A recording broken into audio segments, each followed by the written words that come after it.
Bonjour, donc nous allons commencer pour cette session qui, j'espère, va vous intéresser, qui est une session, à mon avis, qui permet de voir les perspectives de compréhension des phénomènes addictifs et des possibilités de stratégies de prise en charge. Alors, je me présente, Pierre-Michel Orcage, professeur de psychiatrie.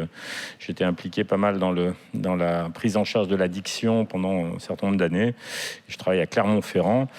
Et donc, j'ai le plaisir d'accueillir deux orateurs qui ont en commun une approche développementale. C'est important, hein, le développement du cerveau est une perspective qui permet de comprendre mieux l'émergence des troubles et aussi les facteurs de protection qui peuvent exister. Et en fait, ils vont l'un et l'autre aborder les problématiques d'une manière différente, mais dans ce champ développemental. Donc, on va commencer par Jean-Luc Martineau, que j'appelle au pupitre. Donc, Jean-Luc Martineau est directeur de recherche à l'INSERM. Il travaille dans une unité de recherche qui s'appelle Trajectoire développementale et psychiatrie. Et en fait, il travaille dans le champ de l'imagerie depuis de nombreuses années, avec de nombreux travaux. Et il va nous parler justement des travaux d'imagerie qui permettent, en examinant des populations jeunes, qui permettent de comprendre un peu mieux les mécanismes de l'addiction notamment. Jean-Luc est également pédopsychiatre, donc je te remercie et à toi. Nous avons une session d'1h15, donc 25 minutes, une demi-heure, puis ensuite session de questions qu'on groupera à la fin. À toi, Jean-Luc. Thank you, Jean-Michel, for the introduction. As we are in Paris, I will speak Swedish. Je repasse direct en français, mais mes supports visuels sont en anglais. Aux assistants et au congrès de m'avoir invité à vous parler du développement et d'imagerie dans les addictions. Je vais essayer de mettre l'accent sur le fait qu'il faut sans doute des modèles pour pouvoir interpréter les données. Et je vais illustrer ça au sujet des dommages ou des séquelles cérébrales, au sujet des nouveaux modérateurs qu'on peut isoler ou de problèmes de la résilience. Alors, un résultat récent de l'imagerie développementale, c'est de montrer que lorsque l'on s'intéresse à la structure du cerveau, c'est-à-dire au volume des différentes parties du cerveau, celui-ci n'est pas fixe, mais varie au cours de la vie. Et en particulier, les régions qui sont autour du cerveau dans la partie corticale diminuent pendant l'enfance et l'adolescence, tandis que la partie qui sont en dessous du cortex, c'est-à-dire la substance blanche, vont augmenter jusqu'à un âge d'environ 20-25 ans. Et au-delà, c'est l'inverse. Il y a une régression, une diminution des volumes de ces deux grandes parties du cerveau. Et puis, il est possible aussi d'avoir des mesures plus précises dans certaines parties plus centrales du cerveau, comme l'amygdale, l'hippocampe, qui sont des régions qui interviennent dans les émotions ou la mémoire, ou certaines parties des noyaux gris centraux. Et vous voyez que ceci a pu être fait en rassemblant les données de 15 000 individus, c'est-à-dire que plusieurs cohortes réalisées dans le monde ont été réalisées au cours de la dernière décennie et rassemblées pour être analysées dans la même manière, avec le même logiciel. Et ainsi, on peut calculer les différences en fonction du changement de temps, entre les mesures, la différence T1 moins T2, lorsque les sujets sont suivis. Donc on a le delta, ici, l'évolution des deltas en fonction de l'âge, d'où on peut tirer des courbes d'évolution des différentes parties du cerveau. Donc vous voyez que c'est une espèce de nouvelle norme qui est en train de se mettre en place. En tout cas, il y a des laboratoires qui travaillent dans cette direction. Alors, dans cette étude précise, ce qui est intéressant, c'est qu'il y a beaucoup d'informations sur les parties centrales et pas beaucoup d'informations sur le cortex. il n'y a que quelques régions sous-corticales qui sont mesurées. Et comment ça se fait? Alors, peut-être qu'un des éléments de réponse tient à la méthodologie elle-même, à la façon dont on mesure les volumes. Et vous voyez ici que le système transforme le cerveau, ou la surface du cerveau, en un grand nombre de petits triangles et va mesurer en fait la longueur de chacune des arêtes. Et ainsi, il y a une quantification qui est réalisée. Et selon la taille des récursions, c'est-à-dire qu'il faut refaire le processus plusieurs fois pour aboutir à une mesure à peu près stable, selon la taille des récursions, eh bien, la complexité du cortex peut être appréhendée au mieux. Et évidemment, quand il n'y a pas suffisamment de récursions, on ne mesure plus rien de bien précis dans le cortex.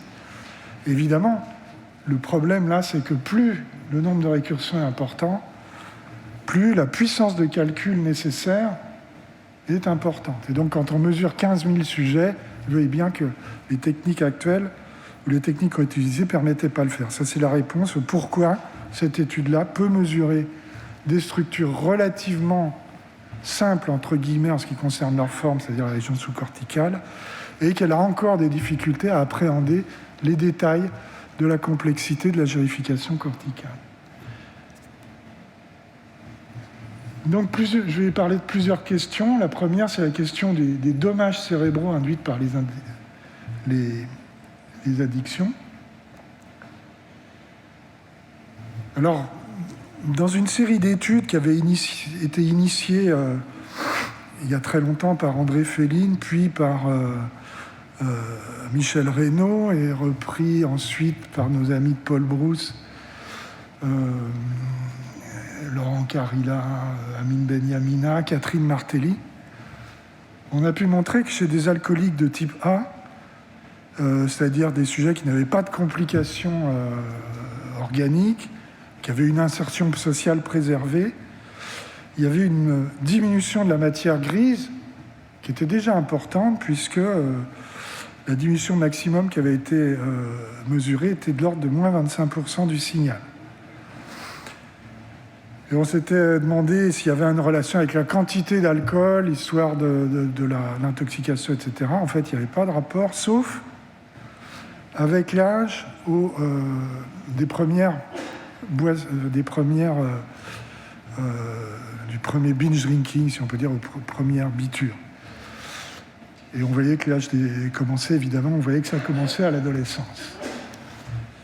Donc là, il y avait l'indice qu'il pourrait être intéressant d'étudier l'adolescence. Et quand on s'est intéressé à la matière blanche, on a pu trouver des altérations de la mesure de la matière blanche à l'endroit où le signal est le plus important, c'est-à-dire dans le tronc cérébral, et donc le moins variable, le plus facile à mesurer sur le plan statistique. On a trouvé qu'il y avait une relation avec les performances à certains tests cognitifs. Alors, une question qui se posait, c'était est-ce qu'il y a une certaine réversibilité de ces modifications? Et ça, c'est une étude qui a été réalisée par Catherine Martelly, qui a montré et qui a réussi à suivre pendant 7 ans ces mêmes sujets dont je vous ai montré quelques images précédemment, pour les rescanner exactement avec la même machine et effectuer exactement les mêmes mesures. Et alors évidemment, il y avait beaucoup moins de sujets à l'arrivée, mais les résultats sont assez clairs, c'est-à-dire qu'au bout de 7 ans, les rechuteurs continuent à diminuer leur volume de matière grise, également l'altération de matière blanche, le volume de matière blanche diminue, tandis que les sujets contrôle et les abstineurs voient une augmentation de leur volume de matière grise et ont une restitution des volumes qui sont comparables, qui redeviennent comparables à ceux des témoins. Donc ça, c'est plutôt une bonne nouvelle. Ça nous montre que l'abstinence est vraiment une manière de récupérer les altérations induites par l'intoxication alcoolique. sur la diapositive suivante, j'ai montré que si on s'intéresse aux relations entre l'imagerie et les déterminants ou les modérateurs de ces modifications cérébrales, on est devant un système complexe avec un nombre énorme de covariables qu'il faut prendre en compte, et qu'une façon d'aborder le problème est de suivre des individus dans le temps, c'est-à-dire de constituer une cohorte. Et donc, ça va aboutir à des systèmes, à des mesures multidisciplinaires et complexes. C'est ce qu'on appelle des big data. Et pour pouvoir analyser ou interpréter des big data, il y a besoin de modèles. Alors, comment on constitue une cohorte ? Une façon de faire est de standardiser la méthode d'acquisition des mesures dans plusieurs centres européens. C'est la raison pour laquelle on avait contacté plusieurs centres pour avoir suffisamment de sujets. Et de mesurer différentes mesures provenant de différentes disciplines. Alors, selon l'épidémiologie, la cohorte a été constituée en population générale. Les adolescents et leurs parents étaient recrutés dans une même classe d'âge, dans des collèges, à l'âge de 14 ans. Des méthodes psychométriques ont été utilisées, essentiellement online. Les adolescents répondaient de chez eux. De l'imagerie à haut champ, standardisée en ce qui concerne les séquences, et de la génomique a également été acquise. Et ceci a été réalisé pendant pas loin d'une dizaine d'années. Et plus récemment, on a acquis des données pendant la crise Covid. Donc ce consortium a donc constitué la première cohorte multidisciplinaire au monde chez ce type d'adolescents. Et vous voyez qu'on a pu, avec nos collègues, on a pu accumuler des données depuis l'âge de 14 ans, 16 ans, 19 ans, jusqu'à 22 ans, dont je vais parler, et les données sur le Covid sont en cours d'analyse. C'est plus de 2000 adolescents qui ont été examinés à 14 ans, et seulement 1200 ont pu être réexaminés à peu près 10 ans plus tard, ce qui vous donne une idée de l'attrition quand on se lance dans ce genre d'études. Et puis un petit sous-groupe a été étudié pour sa réaction psychologique aux situations de confinement. Alors, des exemples de résultats. Un premier exemple, c'est la relation entre la prise de cannabis et l'amincissement du cortex, entre 14 et 19 ans. Vous voyez qu'il a été possible de distinguer la part qui revient à l'amincissement normal lié à l'âge pendant l'adolescence, la part qui revient à la prise de cannabis, qui d'ailleurs, l'amincissement était proportionnel à l'intensité de la prise de cannabis. Et ça a été intéressant de montrer qu'il y avait une certaine superposition avec la localisation des récepteurs cannabinoïdes B1. Donc, voilà une façon d'étudier les dommages que peuvent provoquer la prise d'un psychotrope d'un psychodysleptique, du cannabis pendant le développement de l'adolescence.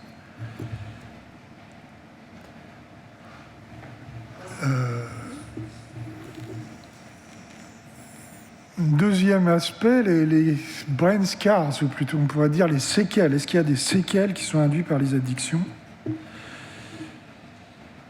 Alors une façon d'étudier ça, c'est par exemple au travers d'un modèle cognitif, ce qu'il est convenu d'appeler le système de récompense, qui intéresse beaucoup les addictologues. On l'a étudié avec une tâche qui avait été faite par un cognitiviste américain qui s'appelle Knudson.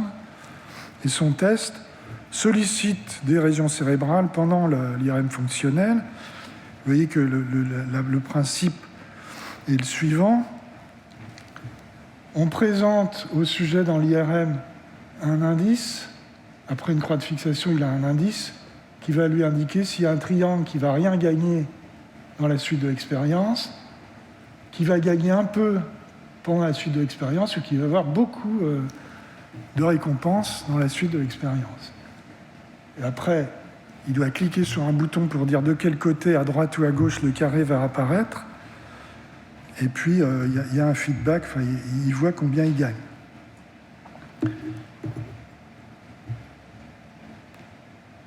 Donc, il y a une période d'indissage, une période d'action qui correspond à la phase d'anticipation. L'anticipation de la récompense, c'est quand on fait la tâche, quand on la voit, on sent physiquement, il y a même une sorte de burst qu'on sent physiquement parce qu'on est en train de concentrer les ressources pour faire attention, pour essayer de gagner. Ce dont on ne se rend pas compte quand on regarde juste les diapos comme ça, mais quand on le fait, il y a vraiment quasiment une sensation physique. Et puis une phase de feedback.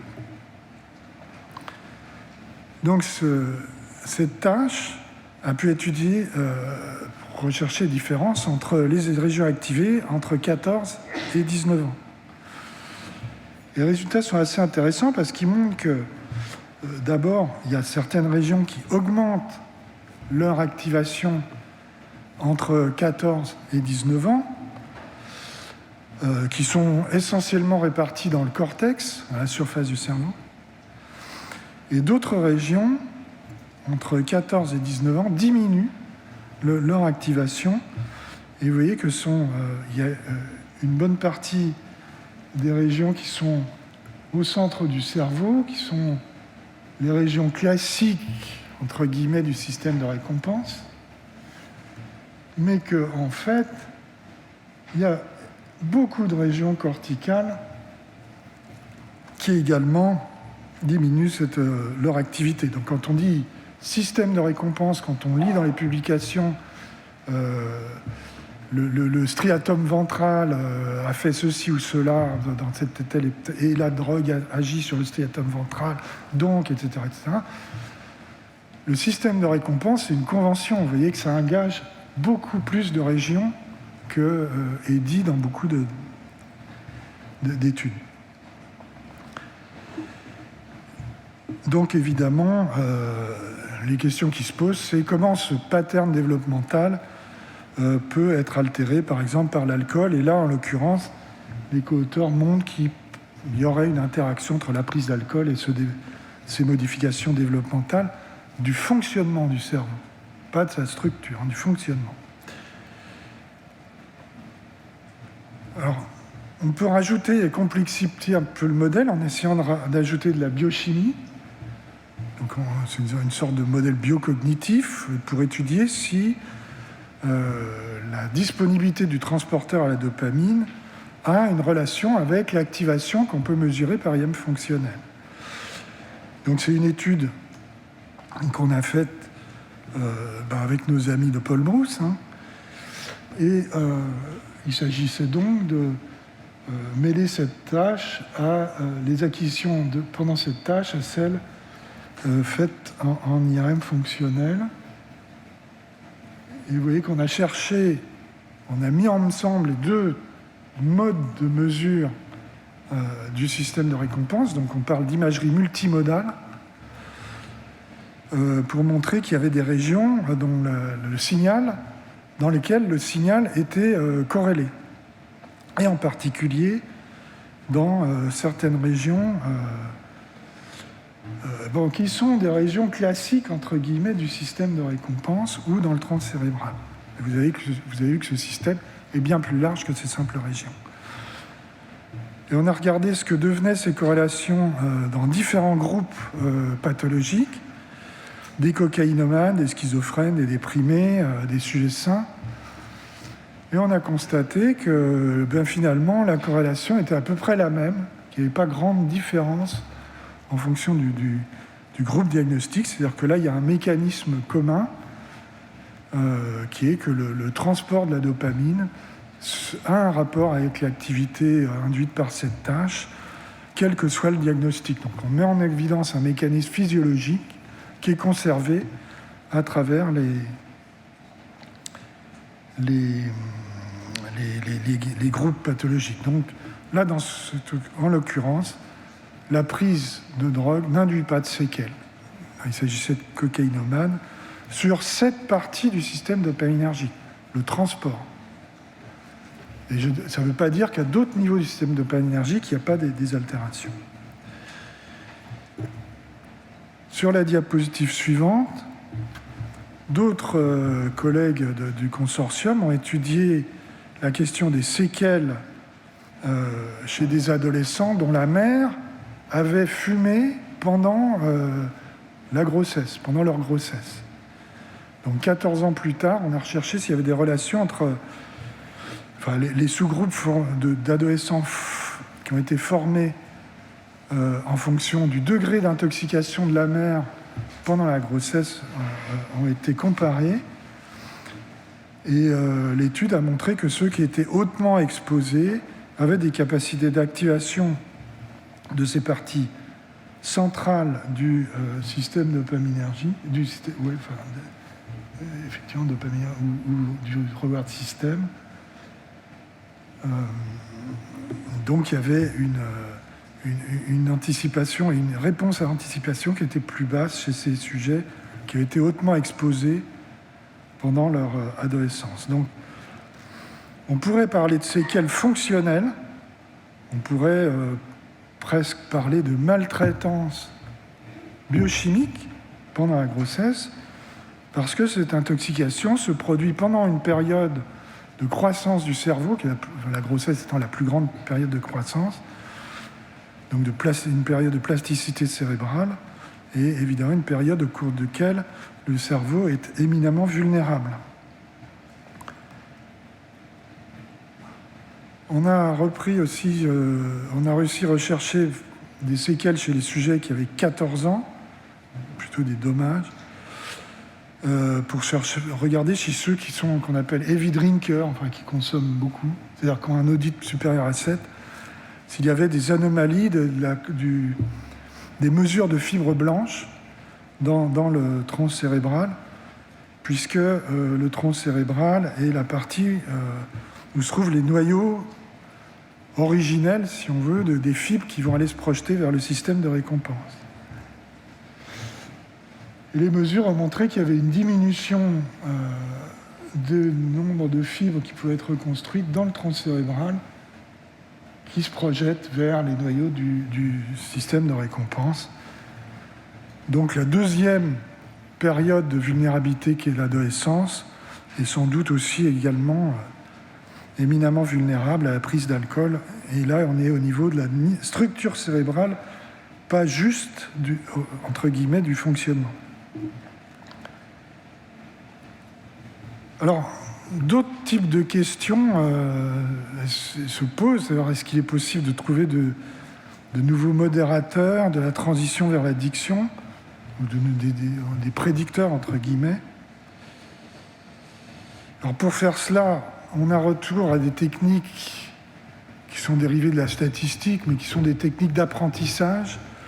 Le terme à la mode, c'est l'intelligence artificielle.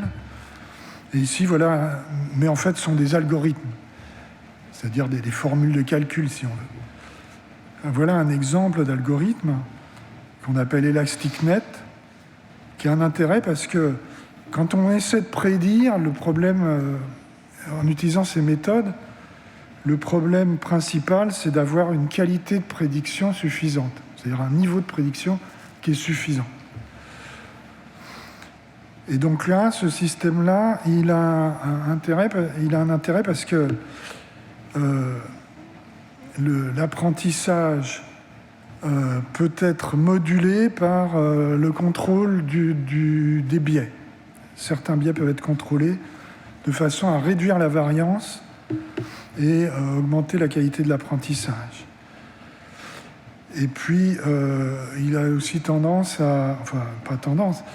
il ignore les covariables redondantes. Évidemment, le défaut, c'est qu'il va réduire finalement le nombre de covariables. Donc le principe avec ça, c'est le système apprend à repérer des individus à partir de sous-groupes tirés au hasard dans l'échantillon. Et une fois qu'il a appris, on lui demande d'appliquer ces règles d'apprentissage sur le sous-groupe qui reste. C'est pour ça qu'il faut beaucoup de sujets. Alors le résultat principal qui a été obtenu avec cette approche a été de mettre en évidence un modèle de nouveau modérateur prédictif au niveau des individus de la prise d'alcool à 16 ans à partir des données acquises à 14 ans. Et vous voyez qu'il y a un certain nombre de variables qui ont une influence plus importante. Plus la boule est importante, plus le poids de la variable, le poids en termes de prédiction de la variable est important. Et vous voyez que donc, des éléments liés à l'histoire du sujet sont ceux qui ont le plus d'importance. Ensuite viennent des variables, des mesures liées à sa personnalité, puis des mesures liées à l'imagerie cérébrale, encore des mesures liées à son histoire, etc. Et la génétique assez bas. Et puis, il y a aussi des variables qui ont un rôle protecteur. Donc, l'intérêt principal, moi, je trouve, de ce genre d'approche, c'est de montrer que la vulnérabilité à l'addiction peut être liée à une série de prédicteurs ou de modérateurs qui peuvent être hiérarchisés. Ce qui signifie, autrement dit, qu'aucun biomarqueur seul ne peut expliquer le risque de transition vers le trouble. Et je pense que pour la plupart des maladies mentales, là c'est un exemple dans l'addiction, mais c'est sans doute le cas dans la majorité des troubles mentaux.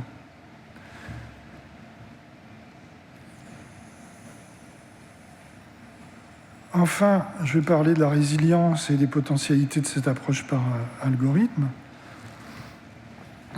Avec Catherine Martelly, nous avons essayé de rechercher si les mesures du volume cérébral chez les adolescents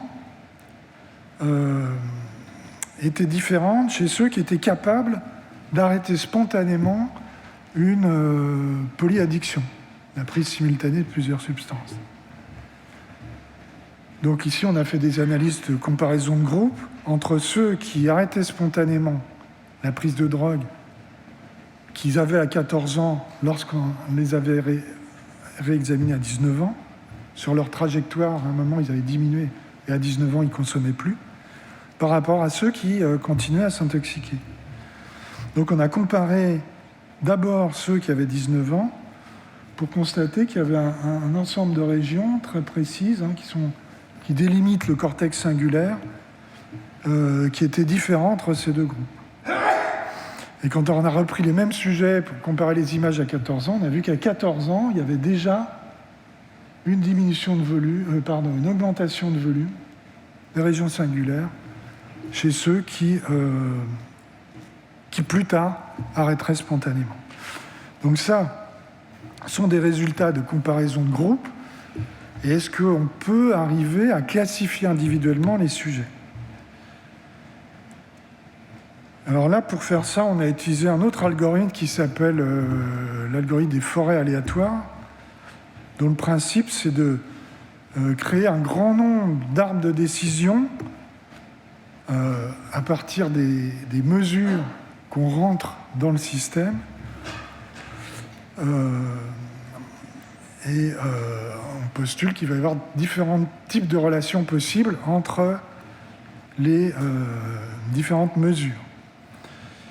Évidemment, le plus on a un arbre de décision, le plus ça va devenir fiable. L'avantage, c'est que ça évite les redondances, enfin, ce qu'on appelle l'overfitting. Et puis, en fait, c'est assez facile d'expliquer comment fonctionne le modèle. Dans la mesure où l'arbre n'est pas trop compliqué. Parce qu'évidemment, il y a des limites. Si les arbres sont trop compliqués, le système, il n'y a pas de miracle, ça ne marchera plus.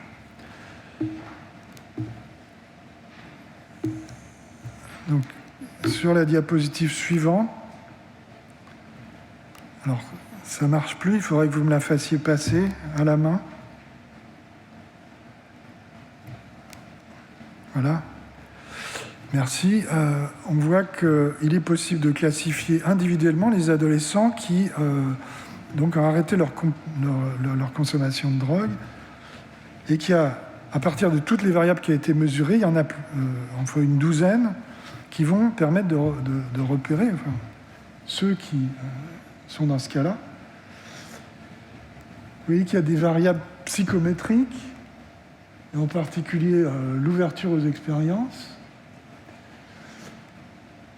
Et puis, des variables, justement, les mesures du cortex singulaire et certaines mesures de matière blanche.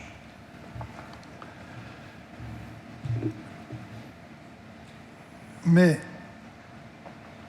on voit que quand on fait ce genre d'approche, en fait, il y a toujours une dialectique entre utiliser des méthodes relativement rudimentaires ou la tendance à utiliser, à complexifier les algorithmes et les modèles, et on aboutit à des sortes d'usines à gaz. Là, parce que je vous ai juste montré ce matin deux exemples.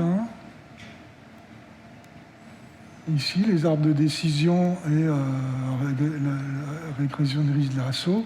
Mais vous avez ici une vue incomplète de l'ensemble des méthodes qui peuvent être utilisées dans ce qu'on appelle l'intelligence artificielle. Donc, en conclusion, je pense que on peut acquérir des informations, enfin des connaissances nouvelles sur les addictions et les séquelles, les modérateurs, les résiliences, à travers des études longitudinales. Mais les données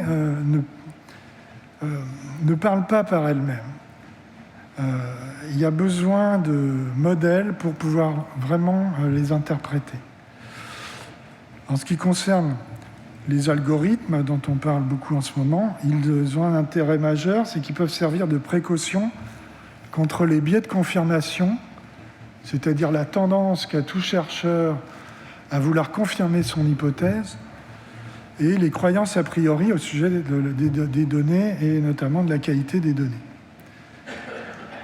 Évidemment, l'avenir sera de fabriquer de nouveaux modèles pour tenir compte du grand nombre de covariables qui sont pour contrôler les différentes covariables.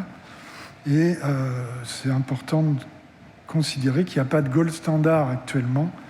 C'est-à-dire qu'il y a toujours besoin d'un feedback entre les spécialistes d'intelligence artificielle et les producteurs de données pour modéliser ces sets de données. C'est la raison pour laquelle l'équipe dont je m'occupe a joint l'École normale supérieure Paris-Saclay pour intégrer une équipe de mathématiciens afin de guider et valider le développement de nouveaux modèles pour extraire des connaissances. Et évidemment, cette équipe est ouverte à collaboration. Donc je vous remercie de votre attention.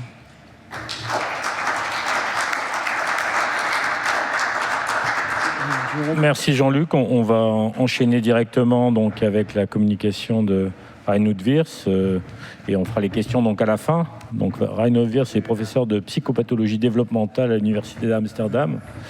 Il a travaillé sur les modèles cognitifs implicites dans le domaine des addictions notamment et en permettant d'essayer de comprendre les processus pour développer des stratégies d'intervention.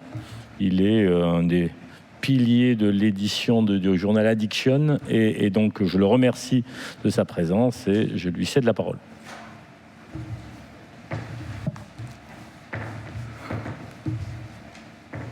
Je voudrais remercier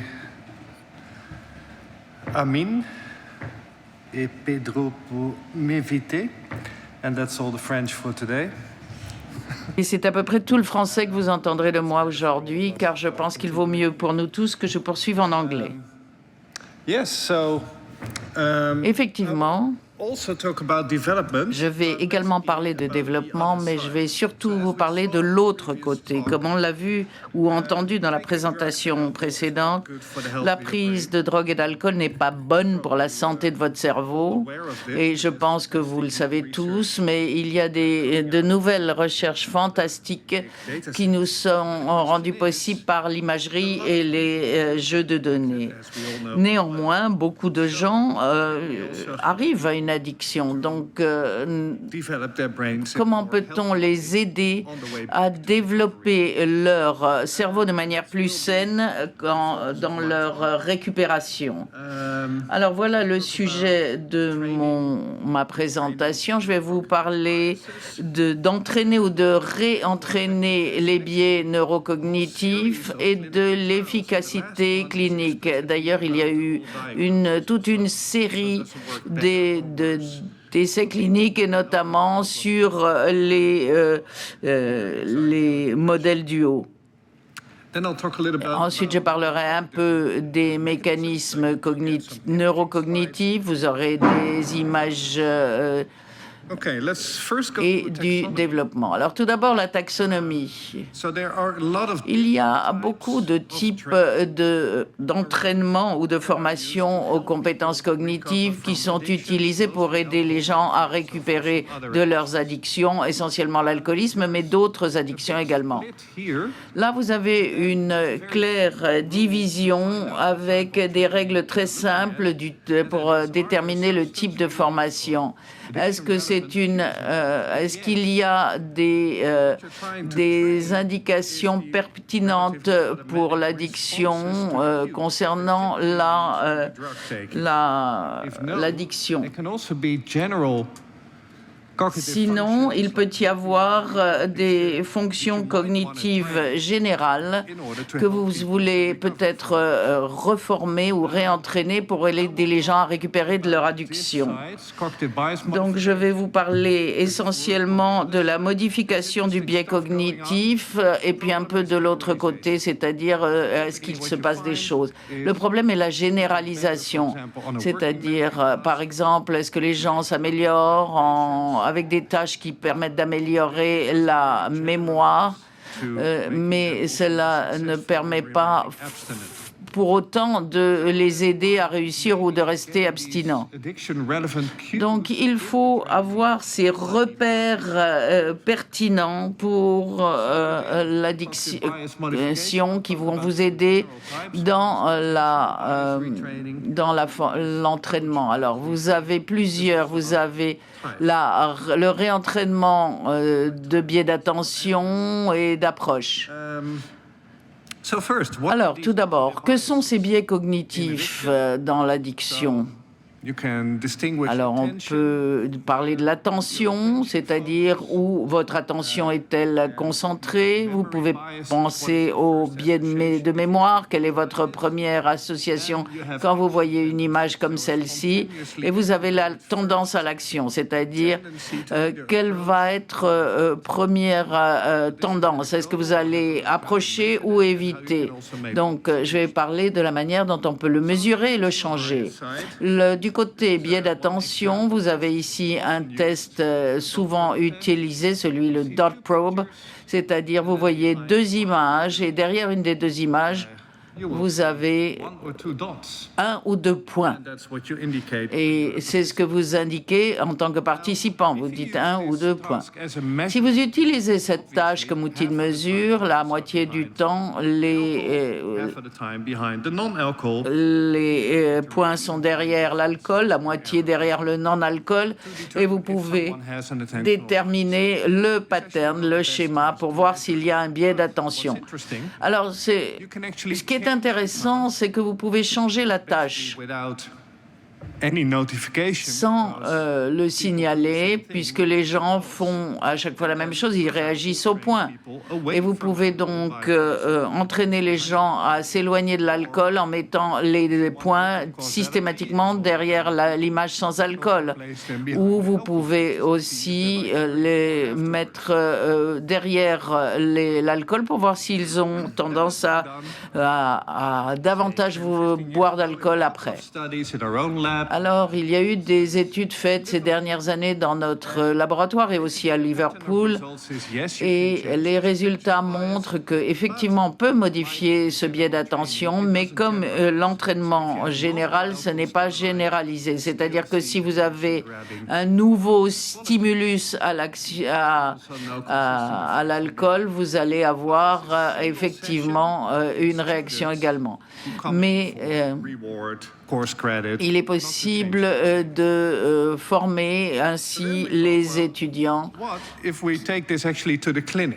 Alors, on s'est dit, au début, on travaillait avec des étudiants, on s'est dit, est-ce qu'on peut mener ces études cliniques? Alors, on avait un groupe de 21 patients qui ont été formés avec 5 séances, des stimulus nouveaux à chaque fois pour les écarter de l'alcool, et un autre groupe également traité pour la dépendance à l'alcool qui n'ont pas été entraînés, mais qui ont vu les mêmes images dans une tâche non pertinente. Mais on leur donnait un retour d'information en disant oui, vous améliorez. Alors quels sont les résultats? Maintenant, on voit un effet généralisé sur le biais d'attention. C'est une valeur positive, c'est-à-dire que vous avez un biais d'attention pour l'alcool et vous voyez que le groupe témoin augmente également. Et pour ceux qui ne font pas de formation, on a la même chose.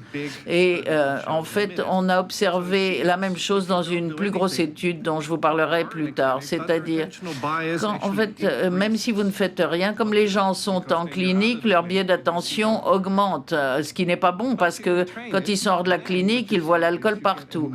Mais ce que l'on voit, c'est qu'on peut avoir aussi un biais d'attention négatif, c'est-à-dire que la première réaction va être d'éviter l'alcool et ça va également aider à rester abstinent. Alors, c'est une petite étude, mais les effets sont prometteurs et je reviendrai au biais d'attention tout à l'heure. Ensuite, il y a l'autre biais, le biais d'approche. On a utilisé un joystick.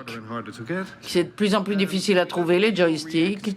Et on demande aux gens de réagir au format d'une image. Ça peut être un paysage ou un portrait, et quand vous tirez le joystick, vous avez l'impression de vous rapprocher, et quand vous le poussez, vous avez l'impression d'éviter. D'évitement. Donc voyons l'évaluation, ce sont des étudiants qui boivent beaucoup, et vous voyez qu'il y a un biais d'approche qui est modéré par le gène OPRM1. Donc, ils ont une tendance à approcher l'alcool, notamment lorsqu'ils ont cet allèle.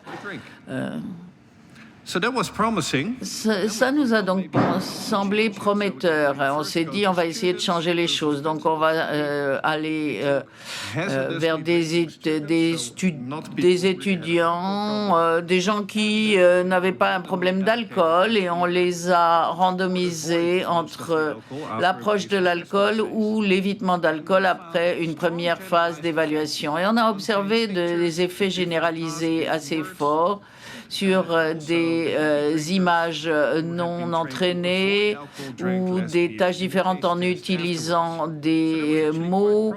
Et Ensuite, le comportement. Donc ça, c'était pour faire un proof of concept et on s'est dit, nous allons avoir une première collaboration avec une grosse clinique allemande et maintenant, nous avons 214 patients alcooliques qui ont été formés soit à éviter l'alcool avec cette même tâche, 4 séances, avec ou sans explication, ou un contrôle d'évaluation, c'est-à-dire pousser, tirer, ou pas de formation du tout. Pas d'entraînement du tout. Alors, on a essayé de voir les deux versions. Vous avez ici, là, pour ceux qui utilisent des mots, le mot approche ou évitement. Et ensuite, la même chose pour l'alcool et pour les boissons sans alcool. Comme vous le voyez, les patients vont aller utiliser davantage les mots d'approche. Ce sont des gens qui sont dans une clinique pour arrêter de boire, mais sans entraînement, ils vont aller vers l'alcool. Donc, ça ne change rien. Mais on peut changer les choses en démarrant cet entraînement, cette formation. Et là, on voit des associations d'évitement, ce qui aide. Mais bien sûr, le plus important, c'est ce qui se passe en matière de rechute. La clinique a une évaluation standard 1 an après avoir quitté la clinique, c'est-à-dire près de 14 mois après l'entraînement de 4 séances.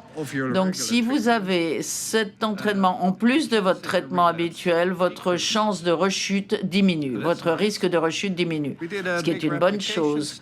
On a fait une étude de reproduction dans la même clinique avec plus de 500 personnes. Est-ce que vous voyez ici, c'est qu'on a moins de rechutes 1 an plus tard et beaucoup plus de remédiation avec cette approche et une remédiation modérée, c'est-à-dire que les patients qui ont une forte tendance à l'approche profitent également de cette formation, de cet entraînement additionnel en plus de leur thérapie et de leur traitement habituel.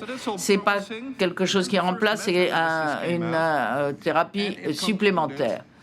Donc, est-ce que cette modification du biais cognitif est efficace dans l'addiction? On a conclu qu'il y a un effet, mais qui ne donne pas forcément, dans l'étude ici, de résultats cliniques.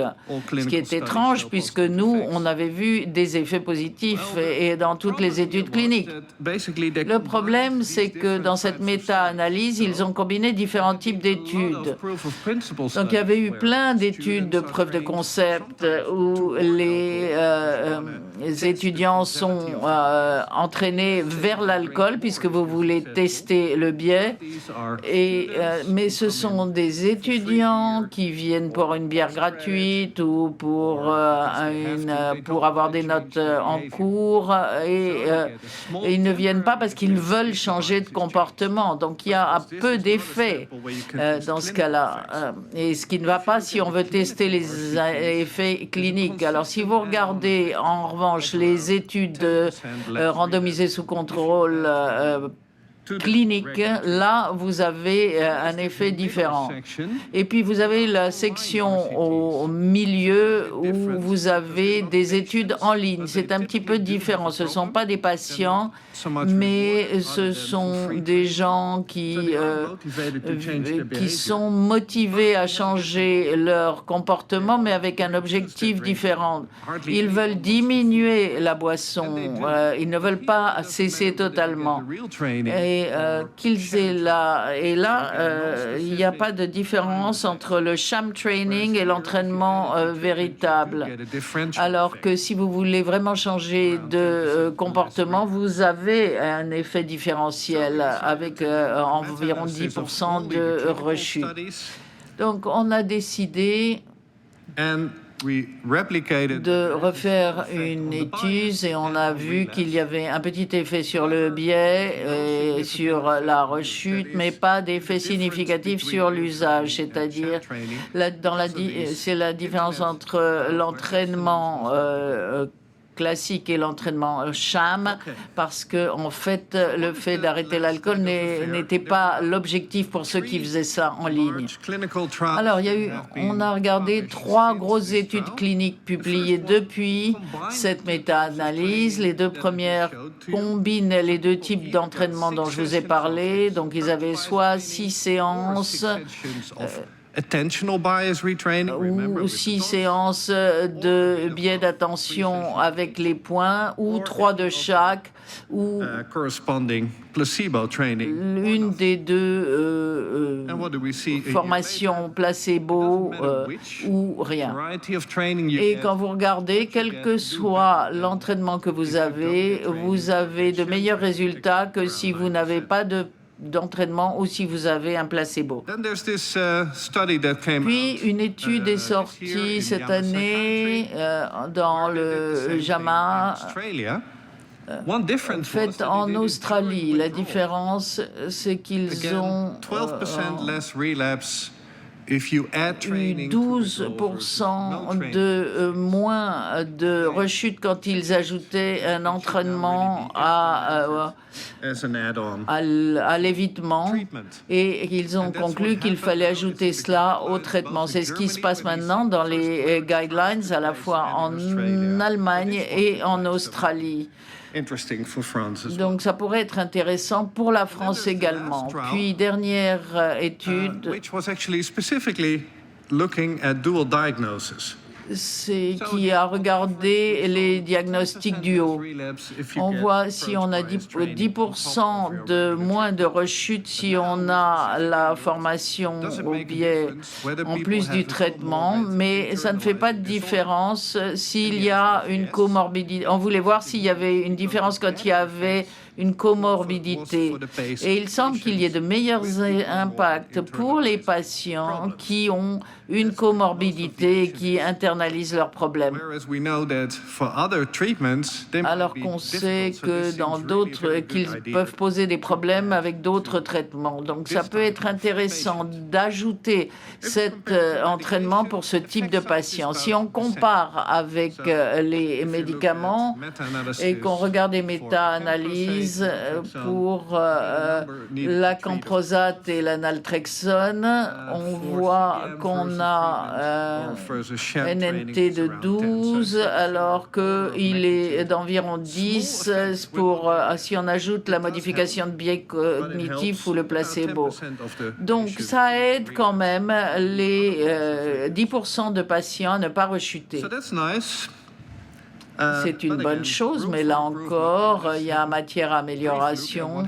Et regardons brièvement ce qui se passe dans le cerveau quand vous assurez cet entraînement. Ici, vous avez Corinne De Viers, qui est une de mes cousines éloignées, mais qui est rentrée en recherche sur l'alcool et a fait son doctorat à Berlin avec le groupe d'Andreas Heinz, Félix Pempel et d'autres.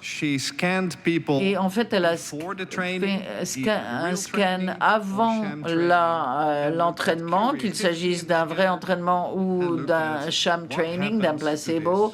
Et elle a regardé ce qu'il en était de la réactivité au repère à l'alcool avec CBM ou avec formation placebo. Et ce que vous voyez, c'est que la réactivité est limite quand on a des stimulus de récompense. Si vous regardez le groupe placebo, vous avez moins de réactivité et vous avez plus de réactivité pour les boissons non alcoolisées. Elle a aussi fait passer un scanner aux gens dans la tâche approche évitement avec le joystick, et elle a observé des effets sur le cortex préfrontal moyen. À ma surprise, elle a regardé les scores de biais et elle a trouvé des scores de biais dans le scanner, même si le groupe était petit. Enfin, quelques mots sur les nouveautés. novel theoretical insights from basic experimental cognitive On psychology s'est appuyé sur de nouveaux éléments en matière de psychologie cognitive qui viennent de Peter Van Dessel to a new variety et called qui ABC parle d'une nouvelle variété, c'est-à-dire la formation qu'on a appelée, l'entraînement qu'on a appelé ABC. Je vous expliquerai l'ABC dans un instant. En théorie, nous savons que c'est efficace, What he showed mais ce qu'il a montré dans une série de preuves de concept sur des étudiants, c'est que ça pourrait fonctionner en influençant les inférences automatiques plutôt que les associations.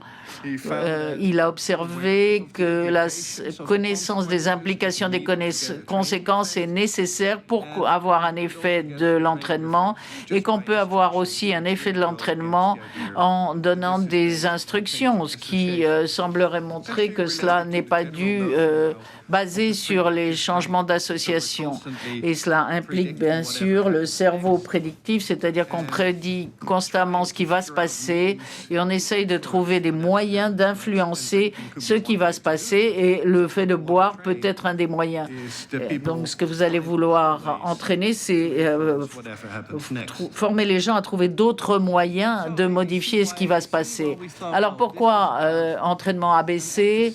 A pour antécédent ou situation à risque, je crois que c'est la même chose en français, antécédent. Ce qui est bien sûr un déclencheur connu de situation de rechute. Puis il y a les B pour behavioral choice, c'est-à-dire choix comportementaux, c'est-à-dire que vous rentrez de chez vous stressé, vous avez l'habitude de boire un verre, vous allez le faire. Mais il y a des alternatives et vous voulez exactement les modifier, exactement comme vous le faites dans les thérapies cognitivo-comportementales. Mais vous devez voir aussi les conséquences, c'est-à-dire celles qui sont pertinentes pour vous, la santé sur le long terme, l'argent, ce qui compte pour vous. Et vous allez choisir un avatar, votre petit bonhomme ou votre petite bonne femme qui vous représente, et vous allez suivre l'entraînement ou la formation. Et on a observé que ce type de formation, ces modifications du biais cognitif ajoutées au traitement régulier pouvaient aider. Et il semblerait que cette formation ABC aide encore plus. Ici, vous voyez comment ça se passe. Vous choisissez votre avatar et vous êtes dans une situation où vous vous sentez stressé. Je peux boire, aller faire une promenade ou marcher. Et si vous choisissez d'aller marcher, à ce moment-là, votre objectif est amélioré. Donc, on apprend ainsi à la fois les conséquences et on a un choix possible avec les différentes conséquences. Ça permet de réfléchir à ce qu'on va faire, mais on a les choses de manière très rapide. Les choses se passent très vite,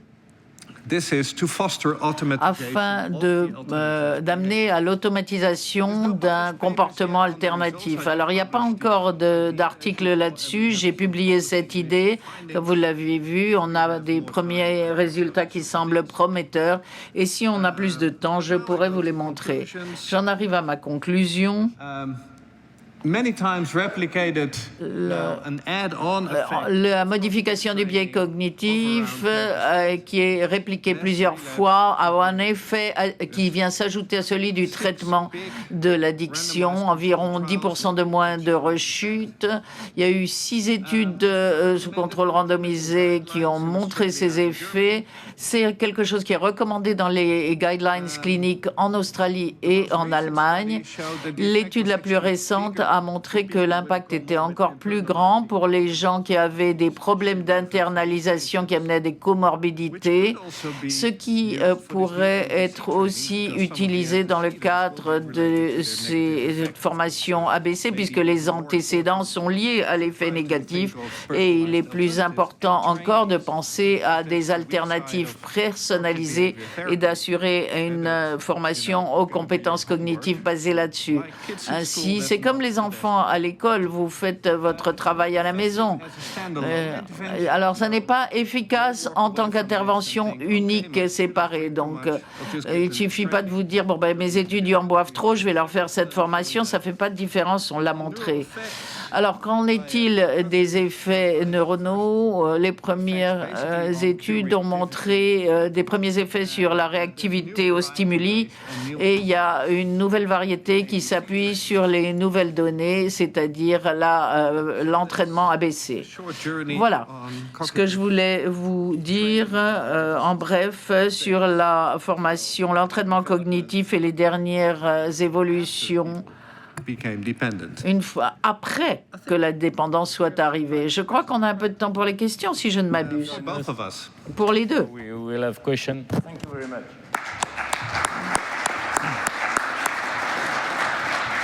Donc nous avons une douzaine de minutes pour des échanges, des questions. Est-ce qu'il y a des questions dans la salle pour les deux interventions de Jean-Luc Martineau et de Reinhold Wirtz? Alors moi, j'ai a first question for Reinhold Wirtz. J'ai ma première question. On a une douzaine de minutes pour les questions pour les deux orateurs. Vous nous avez montré une méta-analyse. Dans cette méta-analyse, vous parliez de l'alcool et du tabac, de l'impact du biais et de votre méta-analyse, et il s'agissait de l'alcool et du tabac. Y a-t-il des différences entre l'alcool et le tabac en termes de résultats, et est-ce que vous avez utilisé cette approche dans d'autres addictions? Tout le monde a compris, je pense, ce que j'ai dit. Il a montré une méta-analyse, il y avait des éléments sur alcool et tabac dans ce que j'ai vu, et donc je voulais savoir s'il y avait des différences et si l'approche qui a été montrée avec cet effet en add-on existe dans d'autres types d'addictions.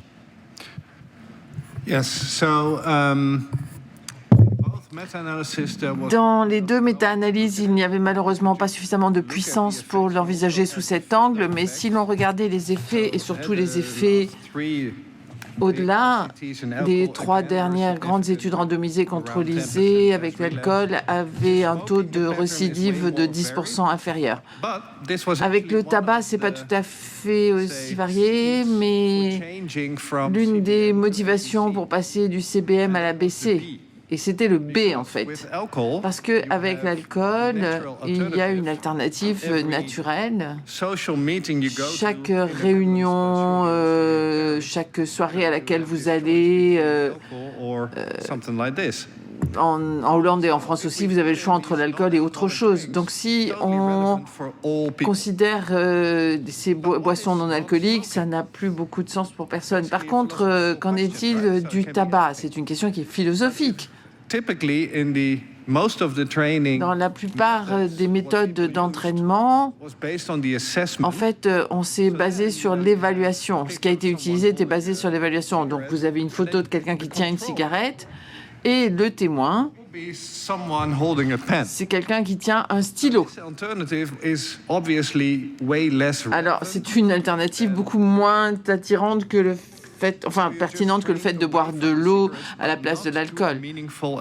En fait, c'est une alternative, mais qui ne fait pas de sens. Et c'est la raison pour laquelle nous avons fait la première étude sur des fumeurs déprimés qui avaient besoin d'une alternative, mais une alternative pertinente au tabagisme lorsqu'ils se sentaient particulièrement déprimés et qu'ils ressentaient les effets négatifs. Alors, pour certaines personnes, c'était aller faire un tour, pour un autre, c'était faire du jardinage, pour un troisième, c'était téléphoner à un copain. Mais pour celui qui téléphone à un copain ou à une copine, faire du jardinage, ça n'a pas de sens. Donc c'est très personnel. Ça dépend de leur vie personnelle et c'est là que le B entre dans l'équation. Et on s'est aperçu que ça fonctionne mieux que la formation originale, l'entraînement original. Ensuite, lorsqu'il y a des conséquences, eh bien, on a l'approche par inférence et l'on espère que l'on pourra augmenter l'efficacité pour le tabagisme, mais aussi pour le cannabis, parce que pour le cannabis, on est confronté exactement au même problème. Et puis pour l'alcool aussi, il va falloir qu'on comprenne un peu mieux. Alors, je vais poser une question à Jean-Luc Martineau, par rapport à ce qu'il évoquait, alors qu'il y a une question un peu plus générale. En fait, la réflexion que je me faisais par rapport à ta conclusion, je crois que ça marche, c'était que, en fait, ces modèles de prédiction sur lesquels que tu évoquais avec la mise en utilisation des algorithmes, sont des modèles dont on peut avoir l'impression qu'ils ont un intérêt au niveau de groupe, donc de population, et peut-être qu'ils pourraient permettre, avec l'identification de facteurs de protection ou de facteurs de risque, d'orienter des politiques de santé publique, mais dont on a l'impression qu'ils sont difficiles à utiliser au niveau individuel. C'est-à-dire, est-ce qu'on peut avoir une sorte d'équation de pondération de facteurs de protection et de modération qui dirait que pour un individu donné, on recueille des certain nombre d'éléments et on peut identifier de façon individualisée au niveau du sujet une stratégie de prise en charge. J'ai l'impression que ça reste, compte tenu de ce que tu montrais, du poids de ces des différents résultats, ça reste quand même assez hypothétique. Donc j'aimerais avoir ton point de vue là-dessus et sur l'intérêt, on va dire, global, santé publique, et l'intérêt individuel. Alors, j'ai essayé de montrer dans la présentation que la recherche, c'est pas un produit fini. C'est-à-dire que là, il y a une nouvelle voie de recherche qui s'ouvre, celle qui applique les algorithmes, qui en fait est une voie de recherche qui existe depuis longtemps, mais ça fait peu de temps qu'elle a pénétré les médias, et ça fait peu de temps qu'elle donne des résultats interprétables dans le domaine des addictions ou voire de la santé mentale. Donc comme tout domaine de recherche, je pense qu'une des principales qualités, c'est de ne pas oublier que le doute est quelque chose de très important, de façon à éviter d'avoir des politiques de santé mentale trop abruptes. L'expérience de la pandémie nous le montre, par exemple, où des déclarations péremptoires peuvent être faites très rapidement, sans tenir compte de la qualité des données, des conditions dans lesquelles elles ont été recueillies, des conditions d'application des analyses, etc. Donc c'est le côté un peu, on pourrait dire, réaliste, qui est que à une question claire, souvent apparaissent d'autres questions. Une question claire induit des réponses compliquées ou soulève d'autres questions. Maintenant, je trouve qu'il y a quand même une avancée qui est que lorsque les recherches en imagerie, ou même d'ailleurs pas simplement en psychométrie, ont débuté il y a une vingtaine d'années, il n'y avait absolument aucune perspective d'avoir des réponses individualisées. Or, ce n'est plus le cas.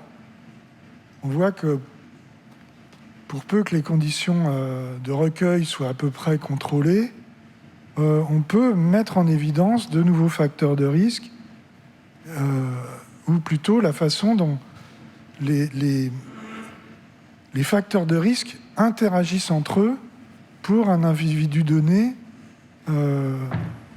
montrer que tel ou tel facteur ont une importance plus grande. Et je crois que c'est tout le travail des recherches actuelles, et de se montrer qu'il va y avoir une applicabilité.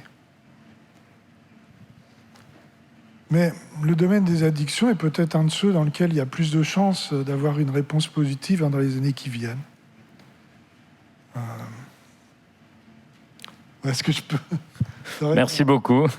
Non, mais en fait, c'était une question parce que je pense qu'il y a des outils pour driver les politiques publiques. Mais pour revenir peut-être à une question à Reinhold Würth, vous nous avez montré qu'il y avait un intérêt spécifique à l'utilisation des modifications des biais cognitifs concernant les patients souffrant de dépression ou d'anxiété. Mais quelle est l'hypothèse sous-jacente? Pourquoi est-ce que vous observez cet effet? Parce que c'est très intéressant, mais c'est un petit peu... ça m'intrigue quand même. Je ne sais pas ce que vous en pensez. Quelles sont vos idées sur ce point? Bien, je crois que c'est parce que Chez les patients, tous les effets qui ont été observés l'ont toujours été dans un contexte dans lequel les gens ont un objectif d'abstinence. Et l'abstinence nécessite une réorientation des choix. Et une fois que vous sortez du centre, de la clinique, vous allez être confronté à un choix quand vous passez devant la réception. Est-ce que je vais boire un coup? Est-ce que je vais fumer une cigarette ou pas? Et bon, après, le choix pour l'alcool est plus facile parce que vous pouvez vous orienter vers des boissons non alcoolisées. Mais il faut s'entraîner à ce choix alternatif. Et c'est exactement ce que nous ont signalé les patients, d'ailleurs. Il y a eu un documentaire dans lequel ils ont filmé des patients et ils ont fourni des exemples, par exemple un Allemand qui sortait d'un centre allemand, qui se rendait dans un supermarché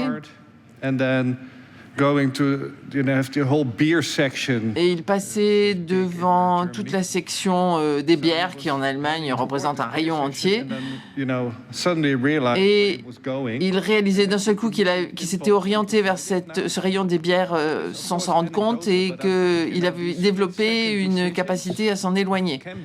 Mais bon, c'est un adulte et cette décision sur une fraction de seconde est très importante. Un autre gars était filmé qui était à une soirée, ça faisait 6 mois qu'il était sevré, il était très courageux d'aller à une soirée d'ailleurs, il ouvre le frigo là où il se trouve pour y prendre un coca ou une boisson non alcoolisée et il n'y a que de la bière dans le frigo et il referme le frigo immédiatement. Bon voilà, c'est ça qui est proche de l'entraînement et ce sont des situations de risque qui vont faire toute la différence. Enfin, pour 10%, ça fait la différence entre rester abstinent ou pas, pour 10% des gens. Et lorsque l'on revient au problème dans son ensemble, il y a tout le développement cérébral au moment de l'adolescence, et c'est là qu'on a un impact sur la substance blanche et grise, de l'utilisation précoce d'alcool ou d'autres produits, d'autres substances. Et il faut savoir s'il y a un retour en arrière après l'abstinence. Alors, on n'en sait pas grand-chose au niveau des fonctions neurocognitives, mais on en sait quand même un peu sur une récupération partielle. Et prenons par exemple l'inhibition. En moyenne, un patient qui souffre d'une addiction est moins bon en matière d'inhibition qu'un témoin en bonne santé pour tout ce qui est de l'éducation. Et donc, imaginons quelqu'un qui s'est abstenu pendant plusieurs mois, qui va mieux, mais qui n'est pas tout à fait redevenu comme une personne normale en bonne santé. On appelle ça une récupération partielle. Est-ce qu'elle est partielle? Parce que le facteur lui-même est un facteur de risque et qui se représente encore et encore. Et peut-être que cette personne, elle a atteint son optimum. Donc on ne sait pas trop. Et on sait par contre que le cerveau est extrêmement plastique.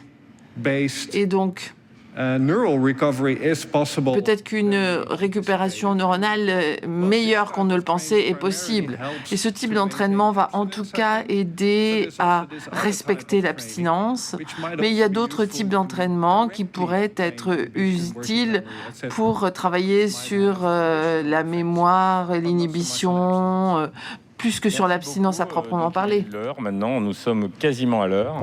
Et donc, je remercie une fois de plus Jean-Luc Martineau et Reinhold Wirtz pour leur très intéressant topo. Et bonne continuation.